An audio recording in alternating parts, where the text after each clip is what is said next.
have 98 new cases of COVID-19 in Alberta over the last 24 hours. This brings the total number of cases to 1,348. Of these, 361 people have now recovered. We suspect up to 204 of our total cases may be community transmission, an increase of 52 from yesterday.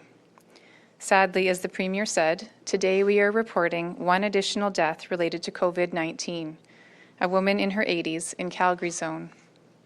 This is the 11th death that has occurred at the Mackenzie Town Long-Term Care Facility. I want to offer my condolences to her family and friends and to the residents and staff of Mackenzie Town who are grieving the loss of so many lives. To do our best to control spread and to save lives, as you know, our provincial lab is doing a tremendous job completing tests. Alberta is second only to Australia in its testing rate. It is extremely important that in addition to completing as many tests as we can, we are also being purposeful in our testing. This means that the groups who are eligible for testing will change as we move through the evolution of the pandemic and as our testing capacity evolves. Our testing priorities should fulfill several objectives. First, they should allow us to diagnose and treat those individuals at greatest risk of severe outcomes, which is why we test all those who are hospitalized with respiratory illnesses. Second, they should allow us to trace the spread of the virus with a priority on those who are at the greatest risk of exposure and identify steps to limit the spread. That is why we seek to identify community transmission and transmission to frontline healthcare workers, including workers in continuing care facilities. And of course, who we test should provide us with accurate information about the effects our public health measures are having and help us determine if we need to take further steps.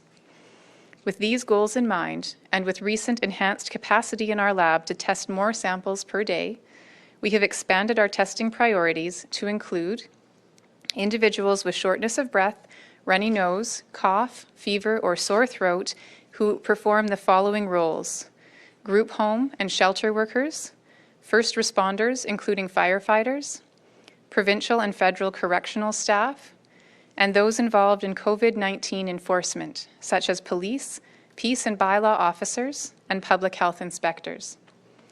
In addition, effective tomorrow morning, we are expanding eligibility for testing to anyone 65 years or older across the province who has fever, cough, shortness of breath, runny nose, or sore throat. Knowing that older Albertans are at increased risk for complications if they are infected with COVID-19, we are expanding testing access to enable early detection of infection in this group of people. Identifying infections in all of these groups will help us to prevent the spread to high-risk populations living in close quarters, more closely trace any community transmission among the testing groups, and provide more valuable information on the effects of our public health measures. Not everyone who feels sick needs to be tested. That is why we have set these priorities based on our current best information about the virus.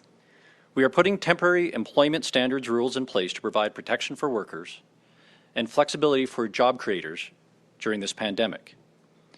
A lot has happened in the last 2 weeks, and we continue to work to support Albertans at this time. That means making sure Albertans don't have to choose between taking care of their family or losing their job, by ensuring employees can take the time they need to deal with the impacts of COVID-19. We are announcing today employees who need to care for children affected by school and daycare closures or caring for an ill or self-isolated family member due to COVID-19 is entitled to unpaid job-protected family leave. We have waived the 90-day employment requirement, and the leave length is flexible based on the advice of the Chief Medical Officer.